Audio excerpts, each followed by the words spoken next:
Hello guys, welcome to மாமி சமையல். நீங்கள் பார்க்க போகிறது 10 மந்த் பேபிலேருந்து எல்லாரும் குடிக்கக்கூடிய வாழைப்பூ சூப்பு தாங்க. எப்படி செய்யலாம் பார்க்கலாம். குக்கர் எடுத்திருக்கேன். அதில் கொஞ்சமாக 2 ஸ்பூன் அளவுக்கு பாசிப்பருப்பு சேர்த்துக்கிறோம். பாசிப்பருப்பு சேர்க்குறது நல்லதுங்க. குழந்தைங்களுக்கு பாசிப்பருப்பு ஆட் பண்ணிக்கிறேன். இதை நல்லா வாஷ் பண்ணி எடுத்துக்கலாம். வாஷ் பண்ணிட்டேன். இது கூட கொஞ்சமாக வாழைப்பூ ஒரு 10லேருந்து 12 தான் எடுத்திருப்பேன். பூ அப்படியே சேர்த்துக்கலாம். இது கூடவே சின்னதாக உரிச்ச வெங்காயம், சின்ன வெங்காயம் ஒரு 10லேருந்து 15 வரைக்கும் போட்டுக்கலாம். வெள்ளைப்பூடு நறுக்கியிருக்கேங்க, ஒரு 3லேருந்து 4 போட்டுக்கலாம். தக்காளி பழம் ஆட் பண்ணிக்கிறேன். பெரிய சைஸ் தக்காளி இருந்தால் அரை தக்காளி பழம், சின்னதாக இருந்துச்சுன்னா ஒரு தக்காளி பழம் சேர்த்துக்கலாம். இப்போ இது கூடவே கொஞ்சம் மசாலா ஐட்டம் சேர்த்துக்க போகிறோம்.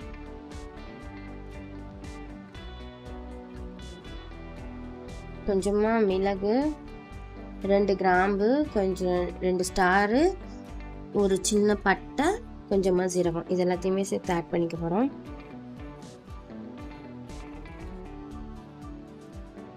இது கூடவே கொஞ்சமாக மஞ்சள் தூள், உப்பு கம்மியாக போட்டுக்கலாங்க.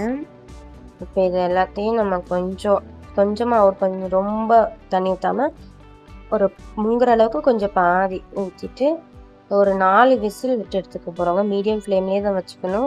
ரொம்ப ஹை ஃப்ளேம்லலாம் வச்சு ரொம்ப ஸ்லோவாகவும் வச்சிடக்கூடாது. இப்போது 5 விசில் வைக்க போகிறோம். நம்ம 5 விசில் அடிச்சிருச்சு.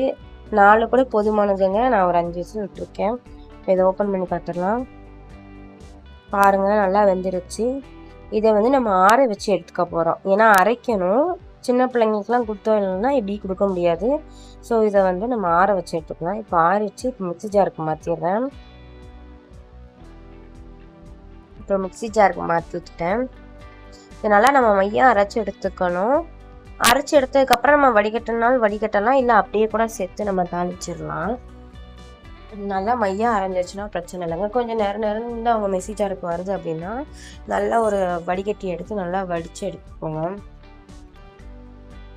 இப்போ அடுப்பில் கடாயை வச்சு ஸ்டவ் ஆன் பண்ணிக்கிறேன்.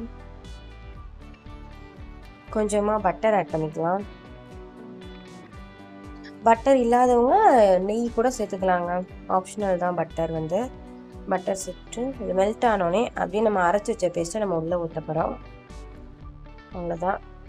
இது கொஞ்சம் நல்லா நல்லா மிக்ஸி ஜார் அலசி ஊற்றிட்டு உங்களுக்கு எந்த அளவுக்கு தண்ணி வேணுமோ. இப்போ இதுவே நமக்கு ஒரு 3 கிளாஸ் கண்டிப்பாக வருங்க, தாராளமாக வரும் இந்த வாழைப்பூ சூப்பு.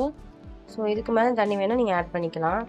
நல்லா கலந்து விட்டுட்டு உப்பு பார்த்து தேவையான அளவு உப்பு மறுபடியும் சேர்த்துக்கோங்க. கொஞ்சமாக பெப்பர் ஆட் பண்ணிக்கலாம். இதை மூடி வச்சு லைட்டாக ஒரு கொதி விட்டு எடுக்க போகிறோம். அவ்வளோதாங்க. ஒரு கொதி விட்டுச்சுன்னா நமக்கு வாழைப்பூ சூப் ரெடி ஆகிடுச்சு. கண்டிப்பாக இது குழந்தைங்களுக்கும் கொடுக்கலாம், பெரியவங்களுக்கும் கொடுக்கலாம். கண்டிப்பாக ட்ரை பண்ணி பார்த்துட்டு எப்படி இருக்குன்னு சொல்லுங்கள். வீடியோ பார்க்குற எல்லாரும் சப்ஸ்கிரைப் பண்ணாமல் பார்த்துட்ருக்கீங்க. கண்டிப்பாக மறக்காமல் சப்ஸ்கிரைப் பண்ண மறந்துடாதீங்க. ஆல்ன்ற பட்டனை கிளிக் பண்ணிவிட்டு சப்ஸ்கிரைப் பண்ணிடுங்க. கமெண்ட்டில் எப்படி இருக்குன்னு சொல்லுங்கள். பாய். வீடியோ பிடிச்சிருந்தா லைக் பண்ண மறந்துடாதீங்க, ஷேர் பண்ணுங்கள்.